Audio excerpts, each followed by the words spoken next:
रटने के साथ ही उसके ऊपर सदार्णव, चिदार्णव और आनंदार्णव के समुद्रों की वृष्टि हो जाती है।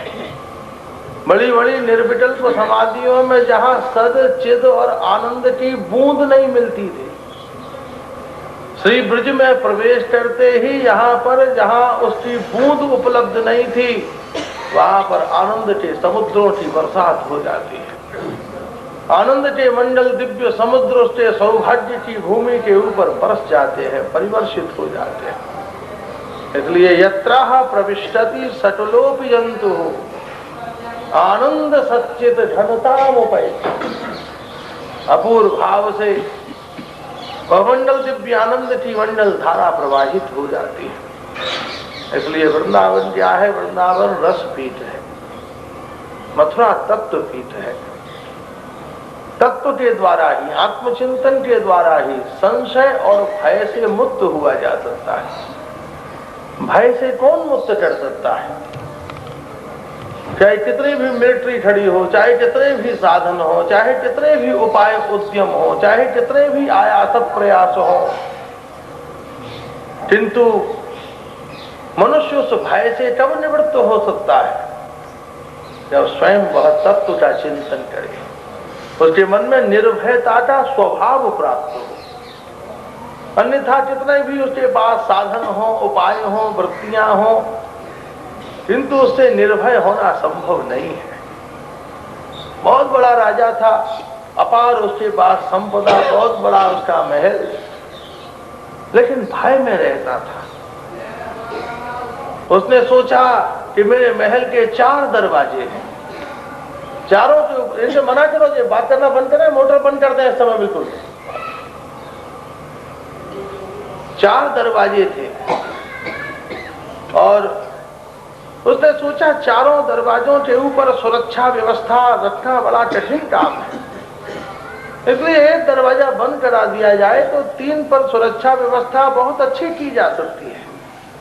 एक दरवाजा बंद कर दिया गया।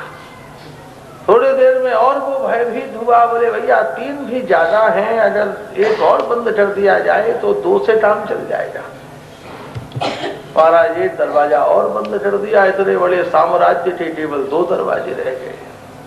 थोड़े दिन बाद विचार किया कि नहीं भाई, 2 पर भी संशय होता है, शत्रु इधर से आए कि इधर से आए, एक और बंद कर दिया जाए, जिससे उसका निवारण हो, उससे उसकी निवृत्ति हो।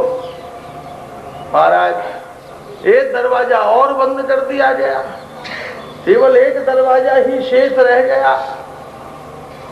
राजा ने सोचा अगर एक पर भी बड़ी चिंता लगी रहती है, पता नहीं कौन आया कौन गया, वो एक दरवाजा भी अगर बंद कर दिया जाए तो फिर तो किसी के आने की संभावना ही नहीं है। उसने चारों दरवाजे बंद कर दिए, अनाज आना बंद हो गया, बाहर के व्यापारी आने बंद हो गए, अतिथि आने बंद हो गए, अंदर ही अंदर सब घुटने लगे। और जब एक सत्य का सद प्रबोध हुआ कि भैया काल तो सर्वत्र व्याप्त है, कुंडी और दरवाजे बंद करने से शत्रु को रोका जा सकता है, काल को नहीं रोका जा सकता, मृत्यु को नहीं रोका जा सकता।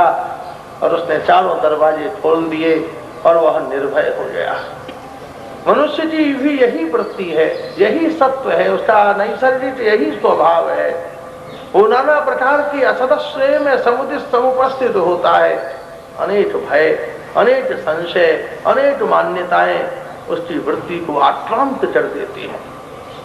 अतः जो मथुरा में कंस का भय और पूतना आदि का जो संशय स्वभाव है, उसका निवारण कैसे हो सकता है? उसका निवारण केवल तत्व के चिंतन से, सिद्धांत के चिंतन से। तो मथुरा क्या है? तत्व पीठ है। द्वारका क्या है? योग पीठ है, जहां योगेश्वरेश्वर भगवान की अनंत दिव्य लीलाएं संपन्न होती हैं। योग क्या है? किसी एक तत्व में, एक सत्व की प्राप्ति में अपनी समग्र चेतना का, ऊर्जा का, शक्ति का समर्पण कर देना। अभी हमारी शक्तियां तो बिखरी हुई हैं, कुछ अर्थ में, कुछ काम में, कुछ धर्म में, कुछ मोक्ष में। बहुत सारी शक्तियां विभाजित हैं, बटी हुई हैं। कोई बहुत बड़ा पत्थर आपको उठाना हो तो प्रकृति ने शरीर में ये व्यवस्था बनाई है कि पूरे शरीर की शक्ति भुजाओं में इकट्ठी हो जाती है। तो आपको अपने हाथों से कोई 40 किलो का पत्थर उठाना हो तो सारी की सारी शक्ति भुजाओं में प्रकट हो जाती है। महाराज, आपको कहीं तीव्रता से दौड़ना हो, सारी शक्ति पैरों में प्रकट हो जाती है। और मल्लशाला में, बड़ी बड़ी व्यायाम शालाओं में और जो बड़ी बड़ी और यौद्धिक शिक्षाएं जहां दी जाती हैं, वहां ये जोर चढ़ाया जाता है कि शरीर की सारी शक्ति को एक इंद्रिय में कैसे इकट्ठा किया जा सके। और जो सुपर कमांडो ट्रेनिंग जिनको दी जा रही है पूरी दुनिया में, वो तो कार के पूरी शक्ति से कसे हुए नट और बोल्टों को भी अपने हाथ से खोल देते हैं। जितनी वो शरीर की सारी शक्ति अपने पंजे में, अपनी भुजाओं में इकट्ठी कर लेते हैं। तो चित्तैत तानता ध्यानम, हमारी जो सारी शक्तियां बिखरी हुई हैं वो समग्र शक्ति हमारे चित्त में इकट्ठी हो जाए और चित्त में समाहित हुई उन अनंत शक्तियों से जब हम उस महान शक्तिवान के चरणों का स्मरण करते हैं तो हमारे ऊपर आनंद की मंडल धारा परिवर्षित हो जाती है। बड़े बड़े योगियों तो देखिए एक अंगूठे के ऊपर खड़े हो गए। आज के वैज्ञानिक उसे स्वीकार करते हैं, पहले आश्चर्य लगता था कि ध्रुव एक अंगूठे पर कैसे खड़े हो गए। बाल्यखिल्य ऋषि हैं, 60,000 वर्ष तक पेड़ों की टहनियों के ऊपर उल्टे पैर, ऐसे पैर लपेट कर उल्टे लटकते रहे 60,000 वर्ष तक। कल्पना प्रतीत होती थी, किंतु आज उस शक्ति को प्राप्त किया जा रहा है, उपलब्ध किया जा रहा है। इसलिए द्वारका क्या है? योग पीठ, जहाँ भगवान की संपूर्ण ऐश्वर्य में अनंत शक्तियां अपूर्व भाव से जहाँ विद्यमान है, अवस्थित है। और हस्तिनापुर का क्या है? कर्म पीठ, जहाँ मनुष्य को सत्कर्म करने की ऊर्जा प्राप्त होती है। आनंद तो बहुत जीवन में स्पृहाट आई की है, रस की। कि जीवन में अपूर्व आनंद की प्राप्ति हो। आनंद के बाद आनंद में बाधा काय की है? भय और संशय की। वृंदावन में रस की प्राप्ति है, उस रस के आस्वादन का निवारण कैसे है? जब संशय और भय का निवारण हो। आनंद की परम दशा क्या है? जब हमारी चित्त वृत्ति में शक्ति हो। आनंद तो हम बहुत पाना चाहते हैं, लेकिन उसके उपभोग की अगर शक्ति नहीं है तो सब व्यर्थ है। बढ़िया से बढ़िया रबड़िया खाइए ना, बोले नहीं महाराज मेरा लीवर खराब है, मैं नमक नहीं खा सकता, मैं मिश्री नहीं खा सकता, मैं चने नहीं चबा सकता, मैं बादाम नहीं चबा सकता, मैं तो यही खा सकता हूँ, वही खा सकता हूँ। भोज बहुत हैं, उन्हें भोजने वाली शक्ति तो चाहिए। सूर्य का मंडल दिख सकता है, लेकिन तुम्हारे पास वो नजर चाहिए कि उसके प्रकाश के तप्त आवरण के अंदर प्रवेश करके सूर्य के स्वरूप का दर्शन कर सके। वृंदावन रस है, रस का व्यवधान है, संशय और भय उसका निवारण हो। उसकी परम शक्ति की परम चेतना कहाँ विद्यमान है? बोले योग में। इन सब का परिणाम क्या है? बोले सदकर्म। रस की स्पृहा है, शक्ति की प्राप्ति है, लेकिन अगर आपकी दिशा भटक गई तो आप रस की तलाश, शक्ति से रस की तलाश करोगे मदिरालय में, जुआ घर में, दुराचार में, व्यभिचार में, अनाचार में। लेकिन वही रस की स्पृहा शक्ति के द्वारा आप उसे ढूंढोगे। गिरिराज गोवर्धन की परिक्रमा में, नाम संकीर्तन में, राधा कुंड श्याम कुंड के स्नान में, शास्त्र के स्वाध्याय में, आत्म संचेतना में, उपासना के निवृत्त परतत्व में हमारी शक्ति उस परम आयाम की ओर अग्रसर हो जाएगी। इसलिए यह चतुर्थ पुरुषार्थ चतुष्टय है। वृंदावन रसपीठ, मथुरा तत्वपीठ, द्वारका योगपीठ और हस्तिनापुर कर्मपीठ। परम रस की स्पृहा हो, संशय और भय से निवारण हो, समग्र शक्तियों का अपने लक्ष्य में महाराज केंद्रीयकरण हो और उसके द्वारा सदकर्म करते हुए ईश्वर के दिव्यानंद का आस्वादन हो। यही भगवान की चतुर्थ आनंद लीलाएं अपूर्व आयाम का आस्वादन करती हैं। महाराज भगवान की द्वारका में योगमयी योगेश्वरेश्वर श्री कृष्ण की अनंत लीलाओं का मंडलास्वादन प्रवाहित हो रहा है। अपूर्व भाव में वह विद्यमान है। रुक्मिणी जी और भगवान श्री कृष्ण का दिव्य मंडल में उद्वाह महोत्सव सुसंपन्न संपादित हुआ। एक है महाराज रैवत महाराज। रैवत महाराज की एक अत्यंत सुंदरी दिव्य पुत्री है जिनका नाम है रेवती जी। ये कब हुए? ये सतयुग में हुए। तब रेवती जी विवाह के योग्य हो गई तो उनके मन में यह भाव उत्पन्न हुआ कि महाराज पुत्री के लिए उपयुक्त संबंध की तलाश होनी चाहिए। और महाराज लड़का ढूंढते ढूंढते रैवत महाराज जा पहुंचे ब्रह्मलोक में। चलो ब्रह्मा जी से ही उस संबंध की तलाश करूं। और अपूर्व भाव से ब्रह्मा जी किसी कार्य में व्यस्त थे। उसी समय एकदम पितामह ब्रह्मा जी ने मेरी ओर देखे तो मैं संवाद शुरू करूं। और पितामह ब्रह्मा जी ने थोड़ी देर में दृष्टि उठाकर देखा, अजय रैवत महाराज कैसे आए? बोले महाराज पुत्री विवाह के योग्य हो गई है, कोई बढ़िया संबंध बताओ। बोले भैया आते ही बोलते यहाँ तो सतयुग समाप्त हो गया। आज रैवत महाराज कब हुए? सतयुग में। कुछ क्षण ब्रह्मलोक में खड़े हुए कि सतयुग समाप्त हो गया, त्रेता समाप्त हो गया और द्वापर भी समाप्त होने वाला है, जल्दी से जाओ और महाराज श्री कृष्ण के बड़े भैया बलराम जी के साथ विवाह करो। अपूर्व भाव से महाराज रैवत महाराज द्वारका में पधारे अपनी पुत्री रेवती जी को लेकर। और महाराज प्रार्थना की कि महाराज बलराम जी के साथ रेवती जी का विवाह सुसंपन्न संपादित हो। सतयुग और द्वापर में बड़ा भारी भेद था, अंतर था। सतयुग में की कालावधि, सतयुग की सत्ती, सतयुग की चेतना पृथक थी। हर युग में सत्ती स्वरूप सत्व परिवर्तित होते रहते हैं।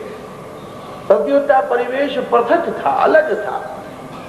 महाराज सतयुग के लोगों की एवरेजन हाइट थी 70 से 80 फुट। सतयुग में 70-80 फुट के लोग हुआ करते थे। फिर त्रेता में वो एवरेजन हाइट हो गई 30 से 40 फुट। और उसके बाद में द्वापर में वो एवरेजन हाइट हो गई 15 से 25 फुट। और कलयुग में एवरेजन हाइट हो गई 4.5 से 6.5 फुट या 4 से 6 फुट। इस समय एवरेजन जो भी आपको व्यक्ति मिलेंगे वो 5 foot 3 inch, 5 foot 6 inch, 6 foot का कोई मिल जाए तो उत्तम है। और 6 फुट से ऊपर अगर हो 6 फुट 3 इंच, 6 फुट 6 इंच तो भैया वो तो एंटी पीस है। उसे तो बड़ा संभालना चाहिए। उसके लिए तो जोड़ा मिलना भी। अरे भैया ये मोटर बंद करा दो, सारा काम बंद करा दो इस समय वहां जाके। ध्रुव उठते देखो तो बंद कराओ सब अभी इसी समय। एवरेजन हाइट इस समय जो थी महाराज रेवती जी तो थी, वो तो थी सतयुग थी। और रेवती जी की जो लंबाई थी, हाइट थी, वह थी 70 फुट। और द्वारका में बलराम जी की दादा की हाइट थी महाराज 12 फुट। पत्नी हो 70 फुट की और पति हो 12 फुट का तो महाराज कितनी समस्या होना। पत्नी का मुंह देखने के लिए ही नसैनी पे चढ़ना पड़े। बलराम जी बोले भैया ये तो बड़ी भारी समस्या है, संबंध तो बड़ा बढ़िया है, छोड़ा भी नहीं जा सकता, किंतु महाराज पत्नी बड़ी लंबी। लेकिन दादा के पास तो हल है और हल में सबके समाधान छिपे हो। हल का मतलब है समाधान। हम जाते हैं ना महाराज हमारी ये समस्या है आप समाधान करो, हमारी ये समस्या है हमारा समाधान करो, ये हमारा प्रश्न है आप उसे हल कर दो। दादा के पास कौन सा कंधे पर हल रखा हुआ है? सबका समाधान, सबके प्रश्नों का उत्तर। कोई जिज्ञासा हो बलराम जी के पास, उसका समाधान है। बलराम जी ने रेवती जी के माथे पर हल फंसाया और जोर से झटका दिया। महाराज वो 70 फुट की रेवती जी 7 फुट की हो गई। बोले स्वामी आपने तो हमें बड़ा छोटा कर दिया। बोले भैया मेरे तुम्हारे मध्य में जो मिलन विहार होने वाला है उसके लिए तुम्हारा छोटा होना ही उपयुक्त है। भगवान बलराम और रेवती जी का मंडल में दिव्य विवाह संपन्न हुआ।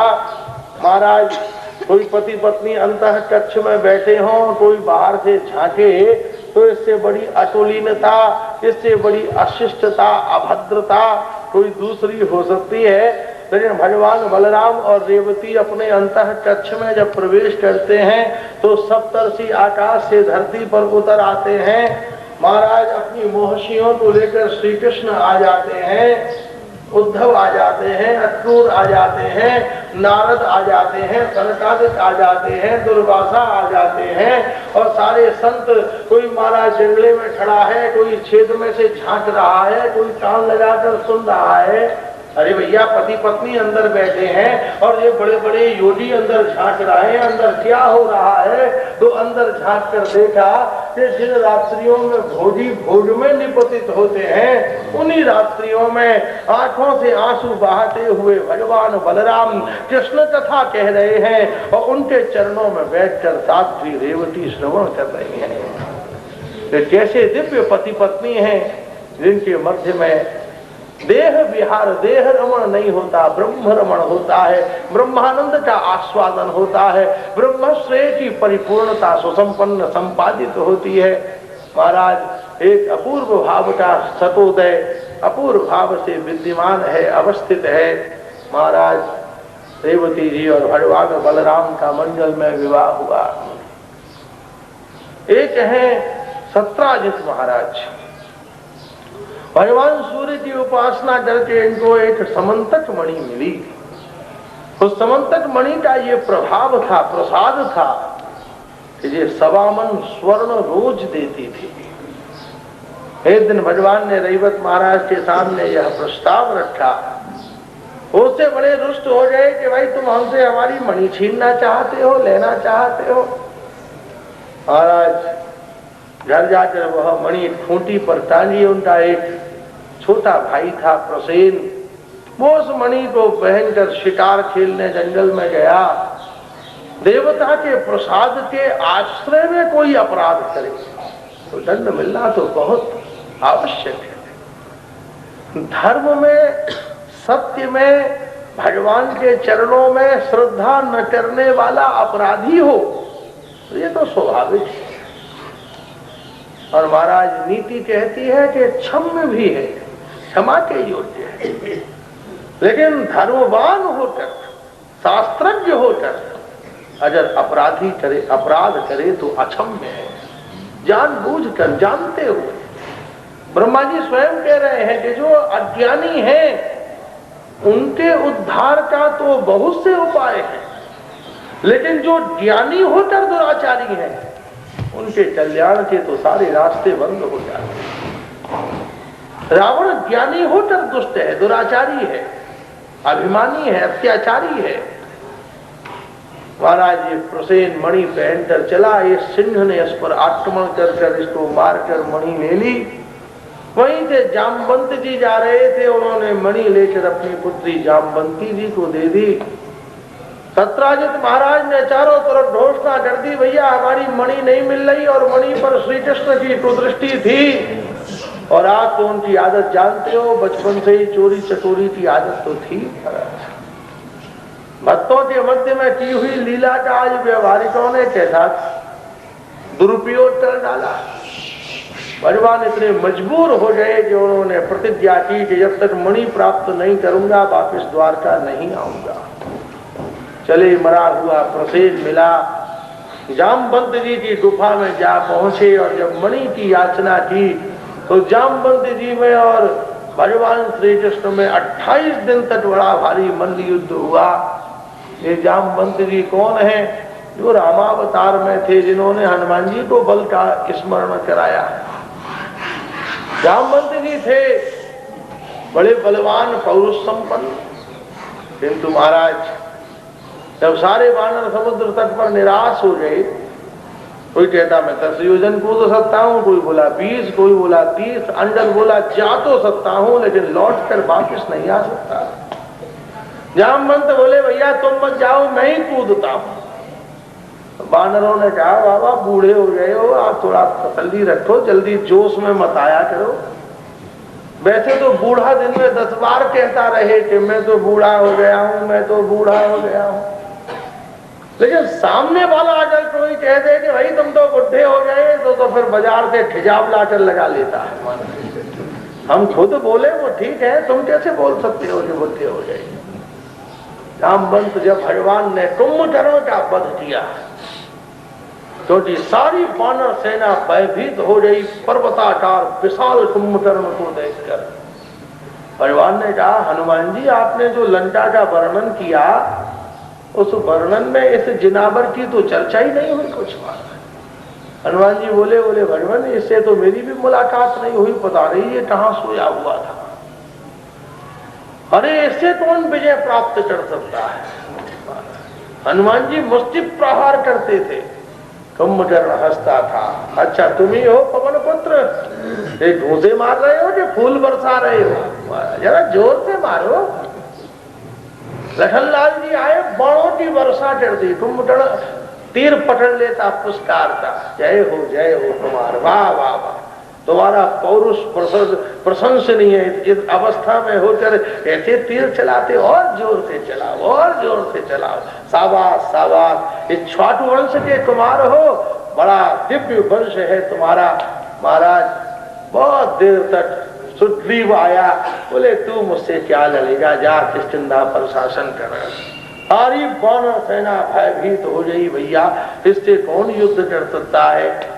महाराज जब कुंभकर्ण क्षुब्ध हुआ, बोले भैया हट जाओ सामने से, बोला अपने भाई मैं केवल श्री राम से युद्ध करूंगा।